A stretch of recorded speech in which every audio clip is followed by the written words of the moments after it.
In this video, I will be sharing my micro-scale Christmas town I made in time for the holidays. This project was largely inspired by a brick dreamer, as he makes really nice smaller scale builds and vignettes. I've personally actually learnt a lot from some videos, where he shows how to play with scale and forced perspective. I highly recommend you check him out, but without further ado, the first thing I decided to build was Santa Workshop. I laid down some tiles on a white 6x6, then added some decorative bricks for the entrance. Before adding the rest of the walls, I went with the tan color scheme to make it appear a bit warm and cozy. For some festive charm, this green rounded plate with the flower works great.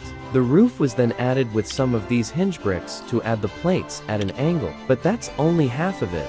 Next I added a side section, mostly filling it in with bricks for the base. For detail and depth, some wooden columns, added walls and the roof, and lastly connected it to the first section. The back of the build is quite plain, and using slope pieces for the second roof may have not been the best design choice, but I think overall it looks relatively decent.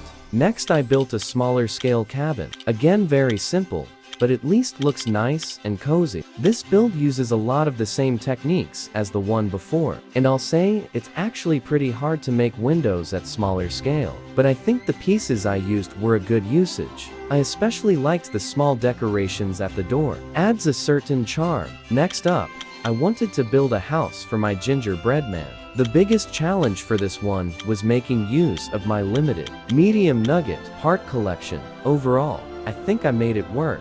I hope the idea of a gingerbread house comes across effectively enough, as I feel like there's not enough candy decoration, except for the candy canes at the front. Lastly, I wanted to make a small church. This one took a very odd and particular shape. The small tower in the middle meant I had spilt the roof, weirdly, and most of these builds have the back pretty much unfinished in order to save parts, which unfortunately means they're only meant to be seen from the front. I thought the gray color scheme made it look a bit dull, so I added some Christmas lights for some holiday cheer. In addition to these buildings, I've made Frosty the Snowman and Jack Frost. Even made a small train with a coal cart, and as some extras to add to the environment, a small car, a tiny sled, some candy canes, and lastly, some pine trees. And that concludes this video. This small town, I think, looks great under our Christmas tree. But what do you think?